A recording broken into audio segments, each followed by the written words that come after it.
Hey, I'm Dean and this is Legacy Voyage. In Season 1, I'm documenting my journey to earning my first 100K net worth as a full-time college student. Join me as I share some of the lessons I learned along the way. I heard this story recently and I thought it was super good, so I really wanted to share it. And basically, it was from this guy. His name is Shaan Puri, and the reason he's a super cool dude is because after college, he went through, started a couple startups, eventually made one called Bebo, and then sold that off to Twitch and made a whole bunch of money there. And then from there, he created another company. It was a newsletter business, and then he sold that. And now he's running My First Million podcast. It's one of the podcasts that I just keep coming back to over and over again because I just really enjoy it. But he shared this story, and when he shared it, he said this was one of the turning points in his life.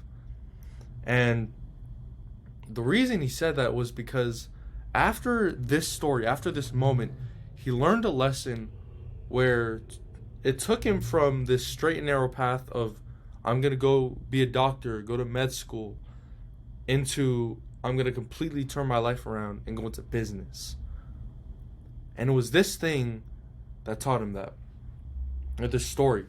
And basically, he was a senior in high school. He's already a senior, his very last semester. And this isn't some rinky-dinky college. This is Duke University. Literally a top 10 university. Everyone over here, they're all geniuses. And they're all paying $100K plus to go to this school. And the very last semester, he saw this class called How to Get Rich, or Getting Rich. So he decides, you know what, I'm going to just take that class. And in the class, the professor did something that I think is super cool. Is he or she brought in a whole bunch of speakers from different backgrounds and careers. Basically, people who are doing really cool stuff. And the idea was to get them and teach them about these new perspectives, these new careers, these new paths that they didn't even know existed. And one speaker came in, and it was a private equity investor. And he goes in and gives his whole spiel, tells him about private equity, what he does, what's it like to be an investor. He goes on, and then at the very end of class, he says this. He says, who in this class has a business idea? I'm an investor, pitch me. And if you're one of the students, or at least if I was sitting in that class, I'd be like, oh my goodness, this is my chance. I pay this much money for opportunities like these, for an investor up there to literally give me this opportunity to share my idea with him, who's an investor who could invest in this thing. And I would be sitting there like super nervous. I don't know if I would raise my hand. And basically, this guy, he starts scanning from left to right, and he starts scanning. And Shaan Puri, he's in this class, and he's sitting at the far right side of the room. So he's sitting there, he's kind of nervous, and as he's scanning, no one raises their hand. And Shaan's sitting there like, oh my goodness, this is the chance, this is the opportunity. All of these geniuses all in one room to pay for this chance. And he's scanning, the investor's scanning. No one raises their hand, not even one person. And then he gets to the very end. And then Shaan's over there. Shaan's over there sitting. He's like, boom. His hand just goes up. And this was a lesson, was that he sat on the far right side. He was super nervous about doing this. And after he rose his hand, he said this is a terrible idea. That was his first immediate reaction was, I know this is a terrible idea. Because the night before, he was just chilling with some friends, and then he was talking about this idea that he had for a sushi restaurant, but like Chipotle style. So it'd be like the Chipotle of sushi restaurants. And then he tells his whole idea, and the investor comes back. He's like, yep, that's a pretty bad idea. It's a pretty terrible idea. But the lesson is this. The investor said, but let's talk after class, because I want every single one of you to learn to shoot your shot, which is what Shaan did that day. And he said, at the very end of college, once you graduate, the top 3/4 of your resume, they're all going to be the same. You're all going to have gone to Duke University with a pretty good GPA, with a whole bunch of internships and clubs. And you're going to want to go work for a private equity firm or venture capital or whatever you want to go do. And the differentiator in all of these resumes is that the bottom percentage that makes you unique. And he asked the question is, what's interesting about you? What's going to make me interested in getting you to come work for me, come work at my firm and contribute to my mission and my dream and what I want to do? And the lesson here is that I like this guy, this Shaan Puri guy, because he decided to shoot his shot. And it's people like these who are going to shoot their shot, who are going to come work for me and make a difference. And he said to Shaan, look, after class, come talk with me. We'll talk about that business idea. And that's what did it.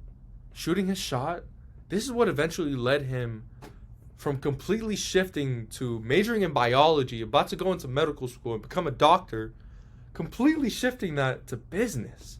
And then from there, he went and pursued business like for real, for real. He put it all full time into that. And this is one of the stories I thought was super good. And it was just shooting your shot and how important that is. Because at the end of the day, if you get a no, then that's a good thing. Because you've learned from that. You've learned to shoot your shot. And you've learned to miss. And you've learned to get those reps in. Because it's those reps that are really going to train you to shoot your shot better the next time.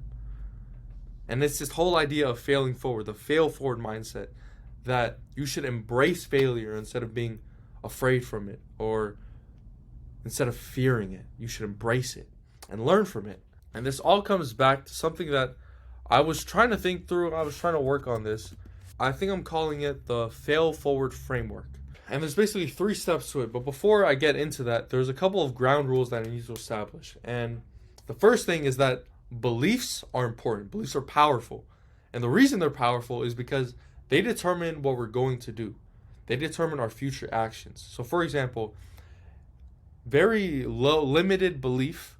If you think you can't do something, or you're limited in doing that thing and there's nothing that you can do that'll take you outside of whatever circumstances are holding you back, if you think that, then your actions are going to reflect that.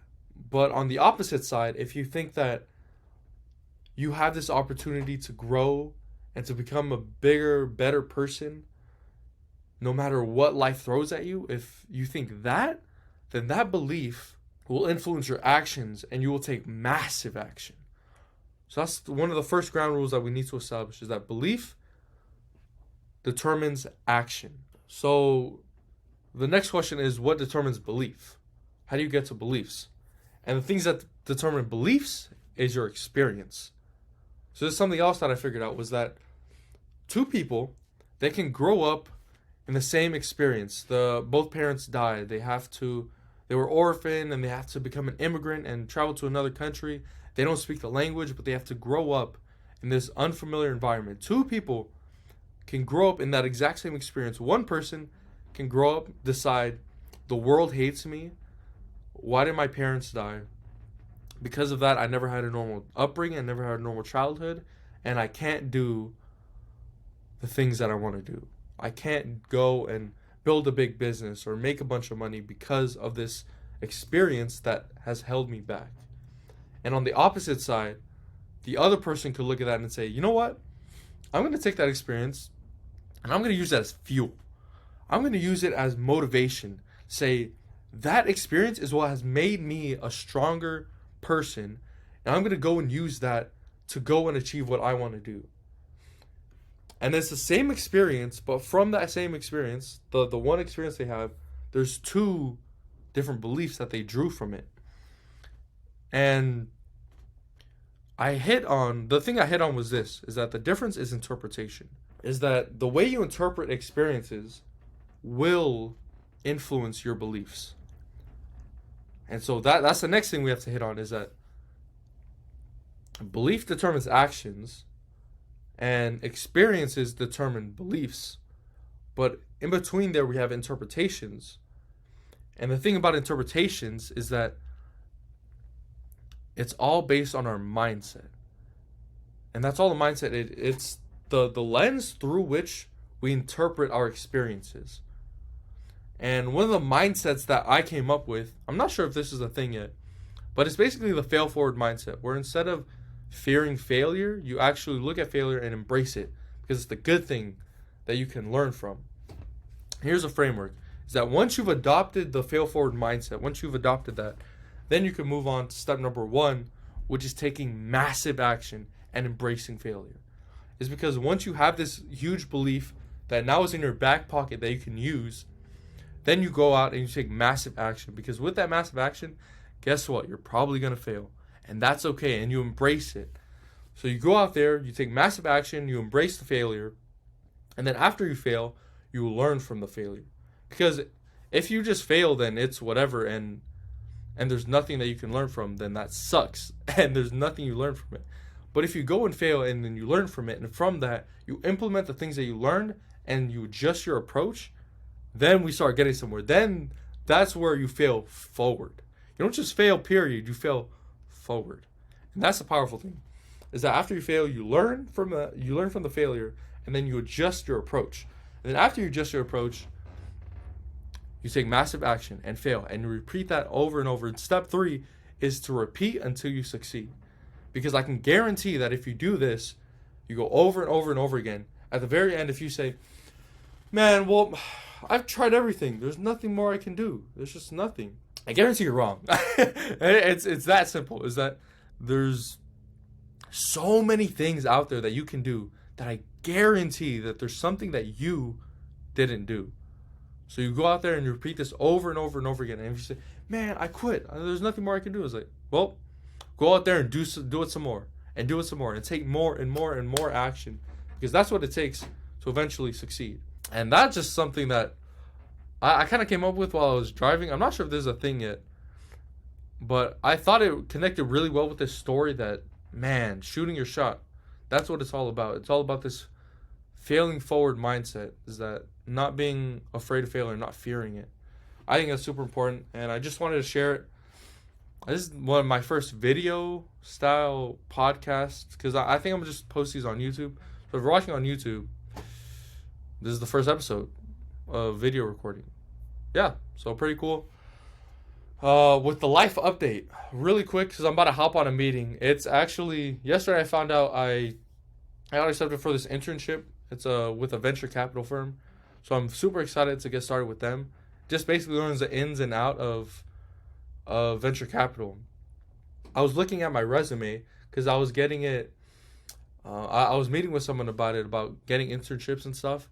And he said, man, your resume is like literally everywhere. Like the experience is everywhere. Because I just realized that it's not specified in one industry, in one specialty. It's like, I'm trying to get into finance, trying to get into marketing and sales and all these different things. And I realized it's because of entrepreneurship. Like, the thing about entrepreneurship is you get your hands dirty in literally everything. So you really have to pick up as much as you know. And that's what I'm super excited for, is to learn as much as possible, because this upcoming fall, I'm going to be working with them at the VC firm and then at the search fund. So I'm really just trying to learn as much as possible right now. And yeah, that's the pod. I record these episodes completely free to share success with everyone. So the only thing I ask is that if you learned anything or found something interesting in this episode, just leave a review and share it with a friend. Only takes 5 seconds and it would mean the world. Thanks, and I'll see you in the next episode. Tatok, see you.